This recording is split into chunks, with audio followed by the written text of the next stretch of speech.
আমি সুরেশ স্যার অ্যাচিভার্সিটির পক্ষ থেকে সকলকে স্বাগত জানাই। তো আজ আমি ম্যাথের ফার্স্ট ক্লাসটা করাতে যাচ্ছি।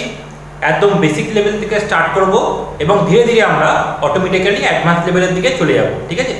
তো আমি কোনো এখানে শর্টকাট ফর্মুলা বা বেশি কিছু মুখস্থ করার দরকার নেই।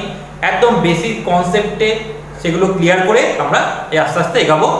তো শুরু করছি আজকে আমাদের ম্যাথসের ফার্স্ট ক্লাস। তো আজকের টপিক হচ্ছে সিম্পলিফিকেশন। একদম সিম্পল ম্যাথ থেকে আমি স্টার্ট করছি।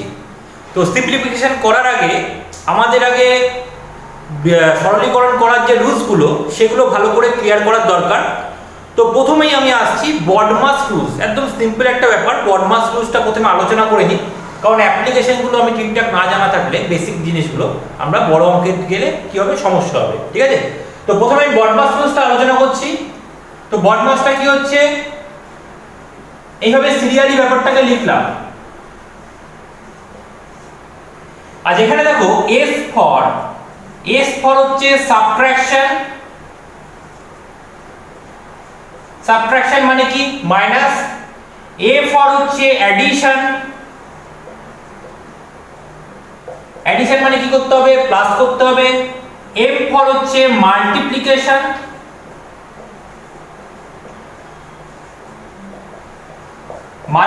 মানে কি করতে হবে, আমাদের ইনটু করতে হবে বা মাল্টিপ্লাই করতে হবে। ডি ফর ডিভিশন মানে কি আমাদের ভাগ করতে হবে বা ডিভাইড করতে হবে। আর ও ফর হচ্ছে অফ, যেটাকে বাংলায় বলছে এর।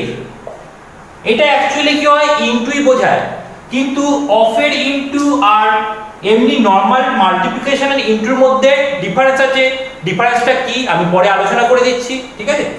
আচ্ছা, বি ফর হচ্ছে ব্র্যাকেট। আচ্ছা, ব্র্যাকেট কত ধরনের হয়? ব্র্যাকেট তিন ধরনের হয়, যথাক্রমে ফার্স্ট ব্র্যাকেট, সেকেন্ড ব্র্যাকেট এবং থার্ড ব্র্যাকেট, ঠিক আছে? আচ্ছা, এটা হচ্ছে ভি ফর ভার্নাকুলাম,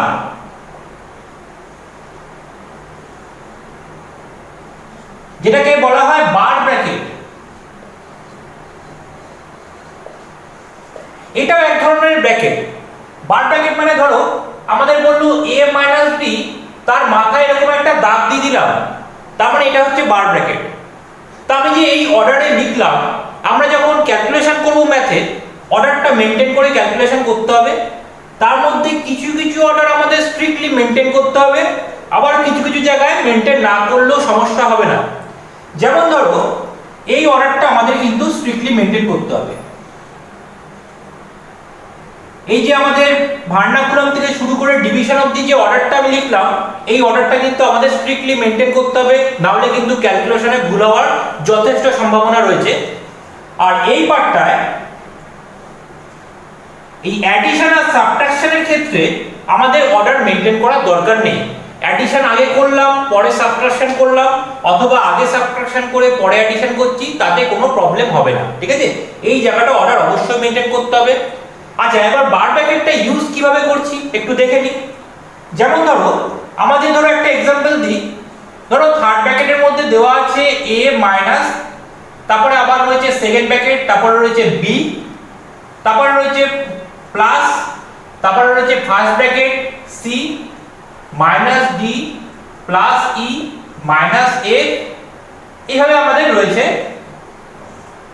তাহলে দেখো থার্ড ব্র্যাকেটের আন্ডারে কি আসছে, a আসছে, মাইনাস দিয়ে আবার সেকেন্ড ব্র্যাকেট শুরু হচ্ছে। তাহলে শুরু করলে ব্র্যাকেটটা অবশ্যই একটা পজিশনে যেয়ে শেষ করতে হবে। তারপরে কি আসছে, b আসছে, তারপরে প্লাস দিয়ে আবার কি হচ্ছে, ফার্স্ট ব্র্যাকেট শুরু হচ্ছে। তাহলে ফার্স্ট ব্র্যাকেট এখানে শুরু করলাম, এখানে শেষ করতে হবে। আচ্ছা, এবার দেখো থার্ড ব্র্যাকেট, সেকেন্ড ব্র্যাকেট এবং ফার্স্ট ব্র্যাকেট তিনটে অলরেডি আমরা ইউজ করে ফেলেছি। এবার যদি ফার্দার আমাদের ব্র্যাকেট ইউজ করার প্রয়োজনীয়তা হয়, তখন আমাদের কি করতে হবে? তখন আমাদের কিন্তু এই তিনটে ব্র্যাকেট, মানে ফার্স্ট ব্র্যাকেটের মধ্যে আমি থার্ড ব্র্যাকেট দিতে পারি না, ফার্স্ট ব্র্যাকেটের মধ্যে ফার্স্ট ব্র্যাকেটও দেওয়া যায় না, সেকেন্ড ব্র্যাকেটও দেওয়া যায় না। তাহলে কি করব? তখন আমরা ইউজ করব বার ব্র্যাকেট, ঠিক আছে? বাংলায় বলা হচ্ছে যেটাকে রেখা বন্ধনী। তাহলে সেটা কিভাবে ইউজ করব? ধরো সবচেয়ে স্মল কোয়ান্টিটি, সবচেয়ে ভেতরে ধরো রয়েছে e মাইনাস f, মানে e মাইনাস f এর ক্যালকুলেশনটা ধরো আমাদের আগে করতে হবে। তো আমি কি করলাম, ই আর ই থেকে এফ পর্যন্ত উপরে একটা দাগ দিলাম। এই দাগ দেওয়ার অর্থ হলো ই থেকে এফ পর্যন্ত ব্র্যাকেটের আন্ডারে আছে। এবারে ডট দিয়ে বোঝাচ্ছি জাস্ট ব্যাপারটা। দেখো আমাদের ই থেকে শুরু হয়ে এফ অবধি গেছে দাগটা, তার মানে ই থেকে এফ পর্যন্ত ব্র্যাকেটের মধ্যে, তাহলে ব্র্যাকেটের মধ্যে আছে ই মাইনাস এফ।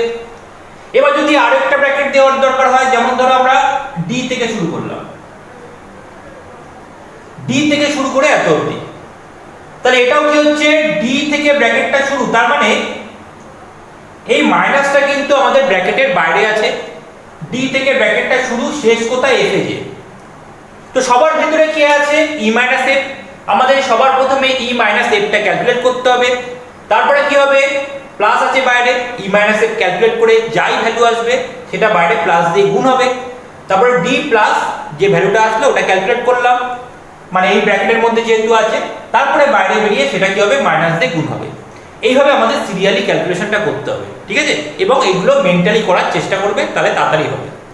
এই হলো আমাদের মোটামুটি বডমাস রুলসের ব্যাপার। আচ্ছা, আমি একটা জিনিস বলছিলাম যে মাল্টিপ্লিকেশন আর অফের মধ্যে ডিফারেন্স কি। মাল্টিপ্লিকেশন মানেও ইনটু, অফ মানেও ইনটু। তো অফের ইনটুটার কাজ কিন্তু আগে হয়, ঠিক আছে? তারপরে ডিভিশনের কাজ হয়, তারপরে মাল্টিপ্লিকেশন কাজ হয়। যেমন নরমালি আমি ধরো লিখলাম a ইনটু বি, a ইনটুর মানে কিন্তু মাল্টিপ্লিকেশন।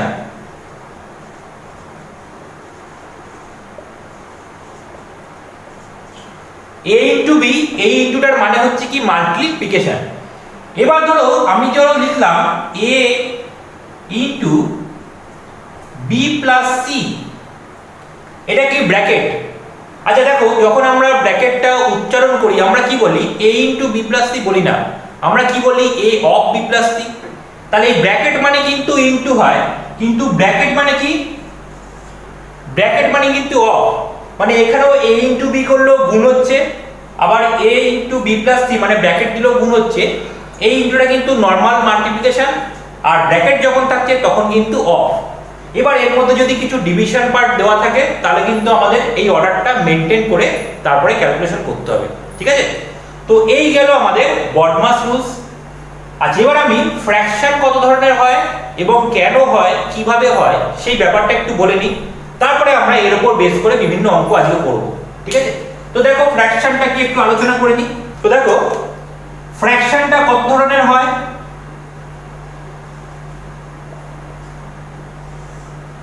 ফ্র্যাকশন মানে ধরো a বাই b একটা ফ্র্যাকশন, ফ্র্যাকশনের উপরের পার্টটাকে বলা হয় নিউমারেটর, যেটাকে বাংলায় বলা হয় লব, আর ফ্র্যাকশনের নিচের পার্টটাকে বলা হয় ডিনোমিনেটর, যেটাকে বাংলায় কি বলা হচ্ছে, হর বলা হচ্ছে, ঠিক আছে? এবার কখনো দেখবে ফ্র্যাকশনের লবের মানটা হরের থেকে ছোট হয়, যেমন ধরো 2/3, এখানে লবের মানটা হরের থেকে ছোট। তো এইটাকে যদি আমরা ক্যালকুলেট করি কখনোই কিন্তু পূর্ণ সংখ্যা ভ্যালু আসবে না। পূর্ণ সংখ্যা মানে 1 2 3 4 এই ধরনের ভ্যালু কিন্তু এখান থেকে ভেঙে পাবো না। কারণ কি, কারণ উপরের সংখ্যাটা নিচের সংখ্যা থেকে ছোট। তো আমি যখন 3 দিয়ে 2 কে ডিভাইড করব, পয়েন্টের পরে সংখ্যা আসবে, পয়েন্টের আগে কিন্তু 0 থাকবে, 0.66 এভাবে আসতে থাকছে, ঠিক আছে? তো যখন তার মানে এই ফ্র্যাকশনটাকে ভেঙে আমরা কিন্তু কোনো পূর্ণ সংখ্যা বা ইন্টিজার পাচ্ছি না, তাই এই ধরনের ফ্র্যাকশনকে বলা হচ্ছে প্রপার ফ্র্যাকশন, ঠিক আছে? প্রপার ফ্র্যাকশন বা প্রকৃত ভগ্নাংশ, বাংলায় বলা হয় প্রকৃত ভগ্নাংশ, ঠিক আছে? তার মানে যখন আমাদের লবটা ছোট হবে এটাকে ভেঙে আর পূর্ণ সংখ্যা পাবো না, সেটা হচ্ছে প্রপার ফ্র্যাকশন বা প্রকৃত ভগ্নাংশ। এবার যখন দেখবো আমরা এর ঠিক উল্টোটা হচ্ছে, মানে ভাঙলে পূর্ণ সংখ্যা পাওয়া যেতে পারে, তাহলে সেটা কি হয়ে যাবে, ইমপ্রপার হয়ে গেল, অপ্রকৃত। যেমন ধরো 8/3, 3 দিয়ে 8 কে ডিভাইড করা যায়, ডিভাইড করলে 2 পূর্ণ 2 এর 3, তাহলে পূর্ণ সংখ্যাটা কত আসছে, 8/3 করলে আসছে 2 পূর্ণ 2 এর 3, তাহলে একটা পূর্ণ সংখ্যা পাচ্ছি। তার মানে এখান থেকে পূর্ণ সংখ্যা পাওয়া যেতে পারে। তাহলে এটা কিন্তু পুরোপুরি ফ্র্যাকশন না, একটা ফ্র্যাকশনের গ্রুপ কিন্তু পুরোপুরি ফ্র্যাকশন না, এর মধ্যে একটা পূর্ণ সংখ্যা লুকিয়ে আছে, তাই এটাকে আমরা ফ্র্যাকশন বলবো কিন্তু প্রপার বলবো না, এটাকে বলবো ইমপ্রপার, মানে অপ্রকৃত ভগ্নাংশ। ঠিক আছে, এবার এই অপ্রকৃত ভগ্নাংশকে যখন ভাঙছি, দেখো 8/3টাকে যখন আমরা ব্রেক করলাম আসলো কত, 2/2 তার মানে একটা পূর্ণ সংখ্যা আসছে, তার সাথে একটা ফ্র্যাকশন আসছে। তার মানে একটা পূর্ণ সংখ্যার সাথে একটা ফ্র্যাকশন কি মিশ্রণ আকারে রয়েছে, তখন এটাকে কি বলবো আমরা, মিক্সড ফ্র্যাকশন বা মিশ্র ভগ্নাংশ। ঠিক আছে, তাহলে এটা আসছে আমাদের মিক্সড ফ্র্যাকশন বা মিশ্র ভগ্নাংশ 2/2। ঠিক আছে, এটা হলো মিশ্র ভগ্নাংশ, বোঝা গেল। তাহলে ফ্র্যাকশন এই তিন রকম হচ্ছে, যদি আমরা এটাকে ভেঙে পূর্ণ সংখ্যা আনতে পারি তাহলে প্রপার হবে না, প্রপার হবে, তাই তো। পূর্ণ সংখ্যা যদি না আনতে পারি, ভেঙে যদি পূর্ণ সংখ্যা আনা যায় তাহলে ইমপ্রপার, এবং ইমপ্রপারটাকে ভাঙলে যে পূর্ণ সংখ্যা আর ফ্র্যাকশন দুটো মিশ্রিত অবস্থায় থাকে সেটা হয়ে গেল কি আমাদের মিক্সড ফ্র্যাকশন। ঠিক আছে, এবং আরেকটা ছোট্ট ব্যাপার একটু বলে নিই, অনেকের মনে কিছু ভুল ধারণা আছে যেগুলো অঙ্ক করার ক্ষেত্রে তাদের অসুবিধার সৃষ্টি করে। এগুলো পড়াতে যে আমরা দেখেছি যে সিম্পল ধরো আমরা 2/2 লিখলাম, অনেকে এটাকে বলে 2×2=3 ভুল করে ক্যালকুলেশন করার সময় ধরে নেয় এরকম 2×2=3, কিন্তু দেখো 2×2=3 করলে কি হচ্ছে, 2×2 4/3, তাই তো, 2/1 2/3 4/3। তার মানে এটা কিন্তু সমান না, কারণ এই ভ্যালুটা আমরা কত জানি, এই ভ্যালুটা কত আসবে আমাদের 8/3 আসবে। তাহলে অ্যাকচুয়ালি 2×2=3 মানে হচ্ছে 2+2=3, 2×2=3 মানে 2+2=3। কারণ দেখো 3×2 6, 6 আর 2 8, 8/3 আসবে। ঠিক আছে, ম্যাচ করছে। তাহলে আমাদের যদি দেয় -2×2=3, তার মানে কি হচ্ছে, এর আগের সাইনটা মাইনাস আছে, তার মানে পুরো পার্টটা নেগেটিভ হয়ে যাবে। তাহলে এই দুইটাও কি হবে, আমাদের নেগেটিভ ধরতে হবে, আর 2/3টাকে কি হবে, মাইনাসে প্লাসে মাইনাস, মানে এটাকেও নেগেটিভ ধরতে হবে। মানে যখন মিক্স ফ্র্যাকশনের আগে প্লাস সাইন থাকবে তাহলে পূর্ণ সংখ্যা এবং ফ্র্যাকশন দুটোকেই পজিটিভ ধরবো, এবং আগে যদি মাইনাস সাইন থাকে তাহলে পূর্ণ সংখ্যা এবং ফ্র্যাকশন দুটোকে কি করব আমরা নেগেটিভ ধরবো। ঠিক আছে, এই হলো আমাদের মোটামুটি আজকের ক্লাসের জন্য যেটুকু থিওরির প্রয়োজন ছিল বললাম। এবার আমরা ধীরে ধীরে অঙ্কে যাচ্ছি। তাহলে ফার্স্ট প্রবলেমটা আমি যাচ্ছি, দেখো কি আছে। তো আসছি আমরা কোশ্চেন নাম্বার 1-এ। তো দেখো কোশ্চেন নাম্বার 1-এ তিনটে মিক্সড ফ্র্যাকশন দেওয়া আছে, এটা আমাদের ক্যালকুলেট করে একবারে অ্যানসারটা বলতে হবে। তো সবার প্রথমে একটা জিনিস, আমি আগের যে থিওরিটা ডিসকাশন করলাম সেখানে আমি বলেছি যে যখন 27/2 দেওয়া আছে তার মানে কি আগের সাইনটা কি আছে, পজিটিভ আছে, তার মানে এটা +27 +2/3। আচ্ছা 158/5/6, আগের সাইনটা কি আছে, নেগেটিভ আছে, তাহলে -158 -5/6। 208/4/9, আগের সাইনটা পজিটিভ, তাহলে +208 +4/9। ঠিক আছে, আচ্ছা এবার আমরা ক্যালকুলেশনটা কিভাবে করব, একটা ছোট্ট এক্সাম্পল প্রথমে দিয়ে নিই। যেমন ধরো আমরা যখন 25 থেকে 18 বাদ দিই, মানে ছোটবেলা থেকে আমরা করে এসেছি, তো নরমালি আমরা কি করি, ধরো 5 থেকে 8 ধরো বাদ দিচ্ছি। এবার 5 থেকে 8 তো বাদ যায় না, কারণ 5টা হচ্ছে 8-এর থেকে ছোট সংখ্যা। তো আমরা কি করি, এটাকে 5 না ধরে কি করি, 15 ধরে নিই, তাই তো। 5 না ধরে 15 ধরলাম, আর 15 ধরলে কি হলো, এখান থেকে আমাদের 1 চলে গেল, তাহলে এখানে কত পড়ে থাকলো, 1 পড়ে থাকলো। তাহলে 15 থেকে 8 বাদ দিলে কত আসছে, 7 আসছে। আচ্ছা ওই যে 1 চলে গেছে, তাই এখানে 2 এর জায়গায় এখন কত পড়ে আছে, 1 পড়ে আছে, তাহলে 1 থেকে 1 বাদ দিলে 0, তার মানে কত আসলো, 7, তাই তো। এবার এই ব্যাপারটাকে আমি একটু অন্যভাবে রিপ্রেজেন্ট করব, কারণ বড় বড় অঙ্কের ক্ষেত্রে আমাদের ক্যালকুলেশন করতে তাতে সুবিধা হবে। তো কিভাবে রিপ্রেজেন্ট করব, তো এই একই জিনিস আমি একটু অন্যভাবে বলছি। ধরো আমরা 25 থেকে 18 বাদ দিচ্ছি, তাহলে 25 - 18, ধরো এইভাবে ব্যাপারটা লেখা আছে। ঠিক আছে, 25 - 18। তো আমরা কি করব, ডিজিট ওয়াইজ ক্যালকুলেট করব, কারণ পরীক্ষার সময় তোমাদের নিশ্চয়ই এইভাবে সিরিয়ালি উপর নিচে করে লিখে দেবে না, তোমাদের অঙ্কটা এভাবে দেওয়া থাকবে, আমরা ডিজিট ওয়াইজ ক্যালকুলেশন করব। তো কি করব, প্রথমে লাস্ট ডিজিটটা দেখছি, মানে একক স্থানীয় অঙ্ক বা ইউনিট ডিজিট। এখানে কি আছে, 5 আছে, মানে +5, যেহেতু আগের সাইনটা পজিটিভ, কিছু নেই মানে পজিটিভ, আর এখানে কি আছে, আগের সাইনটা নেগেটিভ, তাহলে এটা মাইনাসে ধরতে হবে। তাহলে যদি 5 মাইনাস 8 করি কত হয়ে যায় আমাদের, -3 হয়। তাহলে আমাদের আসছে -3। এবার নেগেটিভ নাম্বার প্রথমেই বসাতে পারবো না, কারণ আরো নাম্বার আছে। তাহলে -3 যখন এসছে আমরা কি করব, 10 থেকে 3 বাদ দেব, কত আসবে, 7। যদি আরো সংখ্যা থাকে, ধরো আসতো -13, তখন আমরা 20 থেকে বাদ দেব, কত আসবে, 7। যদি আসতো -23, তাহলে আমরা 30 থেকে বাদ দেব, কত আসবে, 7। ঠিক আছে। এবার যেহেতু 10 থেকে বাদ দিয়েছি, এখানে কত হচ্ছে, এক্সট্রা একটা 1 ধরেছি, পরের স্টেপে তাহলে ওটা কমে যাবে, কারণ এক্সট্রা ধরেছি। যদি আমাদের 20 থেকে বাদ দিতে হতো, তাহলে পরের স্টেপে 2 কমে যেত। যদি আমাদের 30 থেকে বাদ দিতে হতো, তাহলে পরের স্টেপে কি হতো, 3 কমে যেত। এই ব্যাপারটা মনে রাখলেই হবে। তো আমাদের নরমালি 5 থেকে 8 বাদ গেলে -3, 10 থেকে 3 বাদ দিলে তাই 7 লিখলাম। ক্যারি কত, 1। তাহলে পরের স্টেপে অটোমেটিক্যালি 1 কমে যাবে। তাহলে 2 থেকে কত হয়ে গেল, 1 কমে গেলে 2 থেকে যদি আমরা 1 মাইনাস করে দিই, কত হয়ে যাচ্ছে, এখানে তাহলে 1 থাকছে। আর এখানে সেকেন্ড ডিজিটে কত আছে আমাদের, মানে দশক স্থানের অঙ্কে 1 আছে। তাহলে 1 মাইনাস 1 কি হয়ে যাবে, 0 হয়ে যাবে। তার মানে অ্যানসার কত আমাদের, 7 আসছে। ঠিক আছে। এবার এই ব্যাপারটাই আমরা কি করব, ম্যাথটাই অ্যাপ্লাই করব। পুরো ম্যাথটা একবারে যাতে উত্তরটা আমরা দেখে বলে দিতে পারি। ঠিক আছে। তাহলে দেখো এই ব্যাপারটাই আমরা অ্যাপ্লাই করছি। প্রথমে আমরা এটাকে পজিটিভ, এটাকে নেগেটিভ ধরছি, এটাকে পজিটিভ ধরছি। এইগুলো প্রথমে আমরা ক্যালকুলেশন করে নেব। লাস্ট ডিজিটে কত আছে, 7 8 8, তাই তো। তো আমরা ডান দিক থেকে বাঁ দিক অথবা বাঁ দিক থেকে ডান দিক যে কোনো ভাবে ক্যালকুলেশন করতে পারি। তাহলে লাস্ট ডিজিটে আছে 8, এখানে কত আছে, -8। তাহলে 8 - 8 কি হয়ে গেল, 0 হয়ে গেল। আচ্ছা, তারপরে এখানে কত আছে, 7। তাহলে কত আসছে আমাদের, 7 আসছে। তাহলে লাস্ট ডিজিটটা আমি লিখলাম কত, ইউনিট ডিজিটটা 7। ঠিক আছে। আচ্ছা, নেক্সট সেকেন্ড ডিজিটে যাচ্ছি। ধরো 2 আছে, -5 আছে। 2 - 5 কত, -3।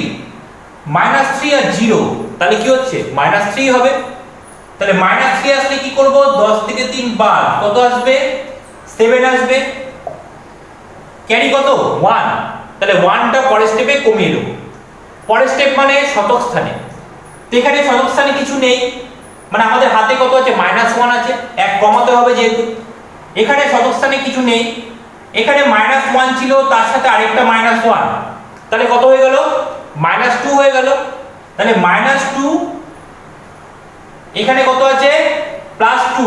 তাহলে -2 + 2 কি হয়ে গেল, কেটে যায় 0। তার মানে শতক স্থানের অঙ্কে 0 থাকছে, মানে কিছু থাকছে না।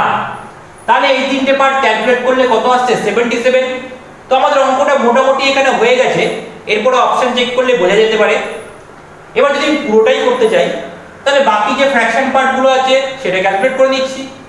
এখানে কিছু নেই, মানে পজিটিভ, এটা নেগেটিভ, এটা পজিটিভ। আচ্ছা, আমরা কি করব, ফ্র্যাকশন যোগ করতে গেলে হরের লসাগু 3 6 9। তো দেখো লসাগু করার সময় তোমরা কি করবে, দেখবে সবচেয়ে বড় সংখ্যা কোনটা আছে। এদের মধ্যে সবচেয়ে বড় সংখ্যা কত আছে, 9। এবার 9 কে যদি কোনো সংখ্যা দিয়ে ভাগ যায় সেটা কেটে দেবো, সেটা আমাদের দরকার নেই। তো 9 কে 3 দিয়ে ভাগ করা যায়, 3টা কেটে দিলাম। তাহলে 6 আর 9 থাকলো, এই দুটোর লসাগু করলেই হবে। তো এখানে 3 কমন যাচ্ছে, থাকছে কত, 2 আর 3। তাহলে গুণ করলে কত আসছে, 18। তাহলে লসাগু কত আসলো, 18 আসলো। তাহলে আমরা হরের জায়গায় লিখলাম 18। এবার নরমাল ক্যালকুলেশন, হর দিয়ে ভাগ করব, লব দিয়ে গুণ করব। 3 দিয়ে 18 কে ভাগ করলে 6, 6 গুণ 2 12। এটা নেগেটিভ ছিল, এটা নেগেটিভ হয়ে যাবে। 6 দিয়ে ভাগ করলে 3, 3 গুণ 5 কত, 15। এটা পজিটিভ ছিল, এটাও পজিটিভ হবে। 9 দিয়ে ভাগ করলে 2, 2 গুণ 4 8। তাহলে 77। এটা কত আসছে, 12 - 15 মানে -3, -3 প্লাস 8 মানে +5। তাহলে আমাদের অ্যানসার কত আসছে, 77 পূর্ণ 5/18। বোঝা গেল আশা করি ব্যাপারটা। ঠিক আছে। এবার আমরা আসছি কোশ্চেন নাম্বার 2 তে। তাহলে এবার দেখো আসছি আমরা কোশ্চেন নাম্বার 2 তে। তো কোশ্চেন নাম্বার 2 তো প্রায় একই রকম। তো কিন্তু একটা কমন ব্যাপার আছে, এখানে কি সবকটার নাম্বার সেম আছে। দেখো 999 পূর্ণ 1 এর সাথে, 999 পূর্ণ 2 এর সাথে, ডট ডট দিয়ে 999 পূর্ণ 6 এর 7 ডট ডট দিয়েছে মানে কি সিরিজটা এই প্যাটার্নে আমাদের কন্টিনিউ হবে, ঠিক আছে। তার মানে 1 এর 7, তারপরে 2 এর 7, তারপরেরটা কি হবে 999 পূর্ণ 3 এর 7, 999 পূর্ণ 4 এর 7, 5 এর 7, তারপরে লাস্টে কত আসছে 6 এর 7, মানে 1 থেকে 6 অবধি আছে। তাহলে কতগুলো 999 থাকবে এখানে 1 থেকে 6 অবধি, মানে 6 খানা 999 আছে। তার মানে 6 খানা 999 কি হবে অ্যাড করতে হবে, তো আগের অঙ্কটা আমরা করেছিলাম। এরকম থাকলে আমরা কি ধরে নেব 999 প্লাস 1 এর 7, 999 প্লাস 2 এর 7, তাহলে 6 খানা 999 আমরা অ্যাড করছি। তাহলে কি করলাম 6 ইনটু 999, ঠিক আছে, প্লাস এবার আসছি ফ্র্যাকশনের পার্টটা। ফ্র্যাকশনে হরের লসাগু কি আছে 7 করে সবার মধ্যেই আছে, তাহলে হরের লসাগু 7, 7 দিয়ে ভাগ করলে 1, 1 ইনটু 1 1, তাহলে পরেরটা আসবে 2, এইভাবে পরপর যাবে। লাস্টের পার্টটা কত আসবে 6। আর যেখানে দেখো ন্যাচারাল নাম্বার 1 থেকে 6 অবধি, আমরা যোগফলটা কি হবে তাহলে কি করব, যদি পরপর স্বাভাবিক সংখ্যা থাকে মানে 1 থেকে স্টার্ট করে পরপর নাম্বার থাকে, যোগফলটা কি করব লাস্ট নাম্বারটা কত আছে দেখব। লাস্ট নাম্বারটা হচ্ছে 6 এবং এই 6 এর পরের নাম্বার কত লিখব 7, তারপরে কি করব ডিভাইড বাই 2, মানে ফর্মুলা এটা অ্যাকচুয়ালি n * n + 1/2। তো আমি এখন ডিটেইলস ফর্মুলায় যাচ্ছি না, আমি জাস্ট সিম্পল বলে দিচ্ছি যদি পরপর ন্যাচারাল নাম্বার বা স্বাভাবিক সংখ্যা মানে 1 থেকে স্টার্ট করে হয়, তাহলে যত অবধি যাবে সেই সংখ্যাটা লিখব এবং তার পরের সংখ্যাটা লিখে বাই 2 করে দেব, তাহলে কি পাবো আমি এই সবকটা যোগফলটা পেয়ে যাব, ঠিক আছে। এখানে আমাদের এটা যোগফল করলে কত আসছে 21 আসছে। এবার দেখো 6 * 999, এটা কিভাবে ক্যালকুলেট করব মেন্টালি, গুণ করতে যাব না। 999 মানে 1000 এর থেকে 1 কম। এবার যদি আমি ওর সাথে দ্বিগুণ করি তাহলে কি হবে 2000 এর থেকে 2 কমে যাবে, মানে 1998। যদি 3 গুণ করি 999 ইনটু 3, মানে 3000 এর থেকে 3 কমে যাবে, তাহলে কত হবে 2997। তাহলে 999 ইনটু 6 যদি করি 6000 এর থেকে 6 কমে যাবে, তাহলে কত হবে 5994। এটা আসছে 5994। আচ্ছা, এটা যোগফল পেয়ে গেছি 21 বাই 7 কত আসছে 3, তাহলে 5994 প্লাস 3 কত হবে 5997। তাহলে এই ক্ষেত্রে আমাদের অ্যানসার হচ্ছে 5997। তাহলে দেখো এটা কিন্তু মেন্টালি ক্যালকুলেট করা যায়, এখান থেকে দেখে কিন্তু ডাইরেক্ট এই লাইনটা লিখে দেওয়া যায় এবং এখান থেকে এই লাইনটা ডাইরেক্ট এই লাইনটা লিখে দেওয়া যায়। মানে আমাদের পরীক্ষার হলে কিন্তু একটা লাইন লিখলে আমরা উত্তর বলে দিতে পারবো, কিন্তু তার জন্য আমাদেরকে শিখতে হবে স্টেপ বাই স্টেপ এবং প্র্যাকটিস করতে হবে, ঠিক আছে। এবার আমরা যাচ্ছি কোশ্চেন নাম্বার 2 তে। এবার আমরা যাচ্ছি কোশ্চেন নাম্বার 3 তে। তো কোশ্চেন নাম্বার 3 টা দেখো কি আছে 1 পূর্ণ 1 এর 2, 11 পূর্ণ 1 এর 2, 111 পূর্ণ 1 এর 2 এভাবে রয়েছে।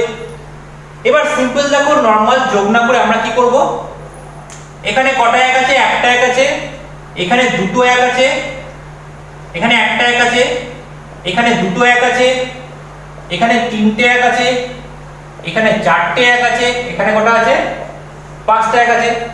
তো প্রথমে আমি যদি এই 1 11 111 এগুলো যোগ করি কি আসছে 1 2 3 4 5, ঠিক আছে, লিখে দিলাম 1 2 3 4 5 লিখে দিলাম। এবার সিম্পল ফ্র্যাকশন পার্টটা চেক করব। ফ্র্যাকশনটা কত আছে হাফ হাফ অ্যাড করলে কত 1, আবার হাফ হাফ অ্যাড করলে কত 1, তাহলে 1 + 1 2, তার সাথে আবার হাফ, তাহলে কত আসছে 2 পূর্ণ 1 এর 2, তাহলে এই 2টা 5 এর সাথে যোগ হয়ে 7 হয়ে যাবে, তাহলে 1 2 3 4 7 আর থেকে যাচ্ছে কত হাফ। তাহলে আমাদের অ্যানসার কত আসছে 12347 পূর্ণ 1/2, ঠিক আছে, ক্লিয়ার ব্যাপারটা। এবার আমরা যাচ্ছি নেক্সট কোশ্চেনে। নেক্সট দেখো কোশ্চেন নাম্বার 4। এখানে সবাই দেখে হয়তো ভাবছো একটা ইকুয়েশন দিয়েছি, ইকুয়েশন সলভ করতে হবে, তা আমাদের অত কিছু ভাবার দরকার নেই।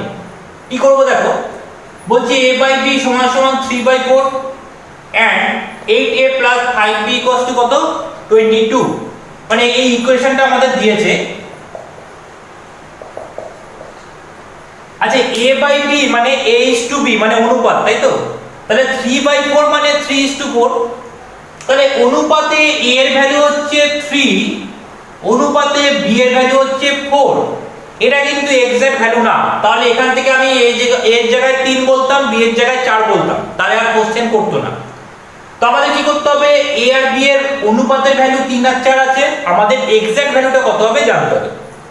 তো যখন একটা ইকুয়েশন দেয় তার মানে সেটা এক্সাক্ট ভ্যালু, তাহলে 8a + 5b = 22, মানে ইকুয়েশনটার এক্সাক্ট ভ্যালু কত 22।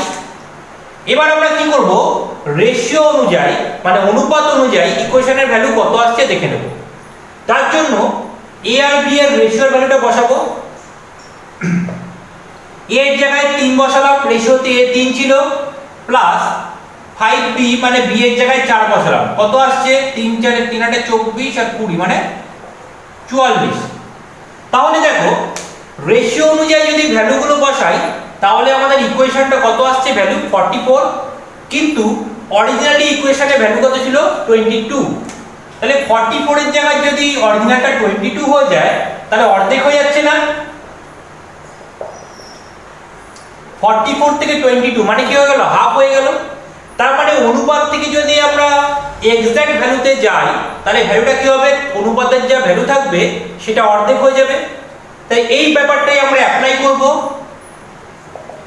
এর অনুপাতের ভ্যালু কত ছিল 3 ছিল, অনুপাতে যা ভ্যালু হবে অরিজিনাল ভ্যালু কি হবে তার অর্ধেক হয়ে যাবে। তাহলে অরিজিনাল ভ্যালু কি হবে 3 * হাফ মানে কত আসছে 1.5। একই ভাবে b এর রেশিওর ভ্যালু কত ছিল আমাদের 4 ছিল, অরিজিনালটা কি হবে অর্ধেক হয়ে যাবে, তাহলে 4 * হাফ কত আসছে 2। এইটা কেন করলাম, এটা মেন্টালি করার জন্য। তোমরা एग्जाम হলে কি করবে, মেন্টালি এখানে 3 আর এখানে 4 বসিয়ে দেখলাম 44 হলো, রেশিও অনুযায়ী 44, অরিজিনালি 22 মানে অর্ধেক হয়ে যাবে। তাহলে এর ভ্যালু কত 3 এর জায়গায় তার অর্ধেক মানে 1.5, b এর ভ্যালু কি হবে 4 এর জায়গায় তার অর্ধেক মানে 2। এবং एग्जाम হলে দুটো সাধারণত চায় না, যে কোনো একটাই আমাদের অ্যানসার করতে হয়, ঠিক আছে? বোঝা গেল ব্যাপারটা? আচ্ছা এবার আমরা আসছি, স্টার্ট করছি কোশ্চেন নাম্বার 5। তবে কোশ্চেন নাম্বার 5 এ যাওয়ার আগে তোমাদের ক্লাসটা কেমন লাগলো অবশ্যই আমাদের একটা কমেন্ট করে জানিও, এবং ভালো লাগলে লাইক করো এবং বন্ধুদের সাথে শেয়ার করো, এবং যারা নতুন আমাদের এই চ্যানেলটিতে ভিডিওগুলো দেখছো তারা অবশ্যই যদি ভালো লাগে সাবস্ক্রাইব করে দিও এবং বেল আইকনে ক্লিক করে অল নোটিফিকেশন অন করে দিও। এতে কি হবে, পরবর্তী যে আমরা ক্লাসগুলো আপলোড করব তোমাদের কাছে ইজিলি নোটিফিকেশন পৌঁছে যাবে, ঠিক আছে? তাহলে আমরা স্টার্ট করছি কোশ্চেন নাম্বার 5। তো দেখো কোশ্চেন নাম্বার 5 এ দু রকম আমাদের ক্যালকুলেশন দেওয়া হয়েছে। একটা হচ্ছে ফ্র্যাকশন দিয়েছে যেখানে আমাদের বড মাসটা অ্যাপ্লাই করতে হবে, আর একটা হচ্ছে কি হচ্ছে এখানে একটা মিক্সড ফ্র্যাকশন আছে ইনটু 99 আছে। তো আমি যেরকম দুটো রুলস বলেছিলাম দুটো রুলসকে মিক্সচার করে একটা অঙ্ক দিয়েছি। তো আমাদের এই দুটো পার্টকে আলাদা আলাদা ভাবে আমরা ক্যালকুলেশন করব। প্রথমে আমরা এই পার্টটা ক্যালকুলেট করে নিই। তো বড মাস অনুযায়ী আগে অফের কাজ হয়, তারপরে কি হয় ডিভিশনের কাজ। তো অফ মানে ইনটু, তার মানে আমাদের এই ইনটুটা আগে করতে হবে, এবং ইনটুটা করার পরে যে ভ্যালুটা আসবে আগে যেহেতু ডিভিশন আছে আমরা কি করব ডিভিশনের জায়গায় ইনটু দিয়ে দেব, তাহলে যে ভ্যালুটা আসবে কি হবে উল্টে যাবে, কারণ ডিভিশনের উল্টো ক্যালকুলেশন হচ্ছে ইনটু। তো অফের জন্য এই পুরো পার্টটা আগে আমরা গুণ করে দেব, করার পর যেটা আসবে সেটাকে ডিভিশনের জন্য ইনটু চিহ্ন দিয়ে উল্টে দেব। তো আমরা কি করছি গুণটা করছি না, একবারই ক্যালকুলেশন করব। 4/9 আছে ইনটু কত ক্যালকুলেট করলে 7 গুণ 2 14 একে 15/2, তাহলে এটা 4/9 এটা 15/2, এই পুরোটাকে একবারে উল্টে দিচ্ছি। তাহলে 4/9টা হয়ে যাচ্ছে 9/4 আর 15/2টা হয়ে যাচ্ছে 2/15, তাই তো?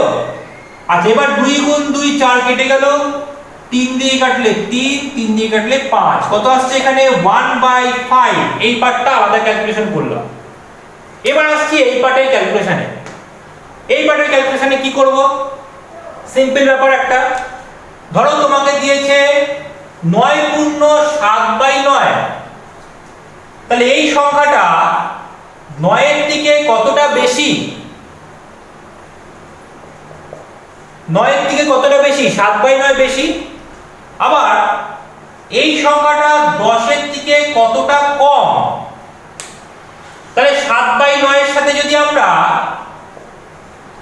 কারণ 9 এর সাথে 1 যোগ করলে 10 হয়, তাহলে আমাদের 9 প্লাস 1 করলে 10 হয়, তাহলে এই ভ্যালুটাকে আমাদের কি করতে হবে, 1 আনতে হবে। তাহলে 1 আনতে গেলে 7/9 এর সাথে আমরা কত অ্যাড করব? দেখো 9 ভাগের মধ্যে 7 ভাগ আছে, কত ভাগ নেই, 2 ভাগ নেই, তা আমরা কি করব, 2/9 অ্যাড করব। তাহলে কত হয়ে যাবে, 9/9 মানে 1। তার মানে 9 পূর্ণ 7 9, এই সংখ্যাটা 9 এর থেকে 7/9 বেশি আছে, তাহলে 10 এর থেকে কতটা কম আসে, কারণ 2 এর 9 অ্যাড করলে 10 হয়ে যাচ্ছিল, তাহলে 10 এর থেকে 2 এর 9 কম আসে। তাহলে আমরা 9 পূর্ণ 7/9 কে লিখতে পারি 9 প্লাস 7/9, এটা লিখতে পারি, অথবা 9 এর পরের সংখ্যা হচ্ছে 10, তাহলে 10 মাইনাস কত কম, দেখো এই দুটো ডিফারেন্স করে দাও, 7 আর 9 এর ডিফারেন্স কত, 2, আর ভাজক কত, 9, তাহলে 10 মাইনাস 2 এর 9, এইভাবে লেখা যেতে পারে, ঠিক আছে। আচ্ছা আর একটু বড় নাম্বার যদি নিই, আচ্ছা ধরো 99 পূর্ণ 95/99, এই সংখ্যাটা 99 এর থেকে কত বেশি, 95/99। এবার লিখব 99 এর পরের সংখ্যা কত, 99 এর পরের সংখ্যা 100, তার থেকে কতটা কম, মাইনাস করলাম। কিভাবে করব, 95 আর 99 এর মধ্যে পার্থক্য কত আসছে, এই গ্যাপটা কত, 4 গ্যাপ আছে, লিখলাম কত, 4, নিচে কত আছে, ভাজক 99। তাহলে 99 পূর্ণ 95/99টা কি লেখা যায়, 100 মাইনাস 4/99।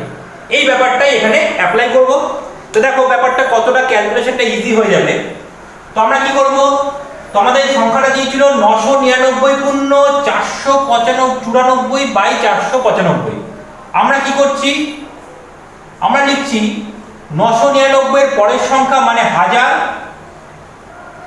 মাইনাস, কারণ এটা 1000 এর থেকে কম, কতটা কম, 494 আর 495 এর ডিফারেন্স কত, 1 বাই কত, 495, ঠিক আছে, ইনটু কত, 99 যেমন ছিল থাকলো, হয়ে গেল ক্যালকুলেশন এখানে।